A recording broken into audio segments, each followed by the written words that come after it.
dalle ore 24 del giovedì alla fine della prossima settimana, che sarà venerdì prossimo, quindi nel periodo ferragostano, facciamo un'apertura di posti in agenda che quindi saranno inoculati da venerdì per 100.000 posti. La battezzata settimana Fast Vax il presidente Zaia, quella che si aprirà da venerdì, con la possibilità per 100.000 veneti di prenotarsi per il vaccino ed avere la certezza che il siero Pfizer o Moderna, perché solo questi due verranno usati, gli verrà somministrato al massimo entro 7 giorni. Da domani sera alle ore 24 chi entra nel portale troverà 100.000 posti con Pfizer e Moderna e avrà la vaccinazione, male che gli vada, entro venerdì prossimo. Una fornitura extra di dosi ha consentito questa accelerata che, se andrà bene, potrà anche essere ripetuta e all'iniziativa regionale le singole USL potranno aggiungere anche altre azioni locali. Belluno farà il vaccino sotto le stelle, nel Trevigiano si muovono le società sportive.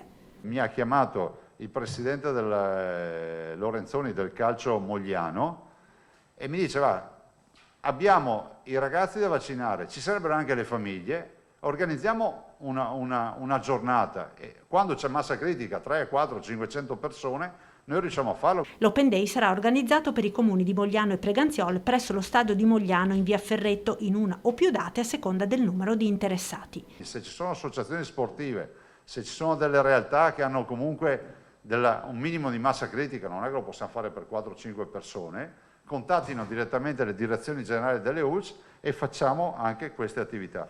Zaia torna poi sulla questione Green Pass perché ci sono ancora delle situazioni poco chiare su ristoranti, alberghi, ma anche su chi per esempio si è vaccinato all'estero. Dico che vanno risolti i problemi e se serve anche con una circolare, con un decreto. Altra novità sulla quale il governo a breve si esprimerà è quella del prezzo dei tamponi nelle farmacie che con l'entrata in vigore del Green Pass si abbasserà a 15 euro che per il cittadino diventeranno dai 10 ai 13. Il resto verrà coperto da un contributo stabilito dal commissario Figliuolo.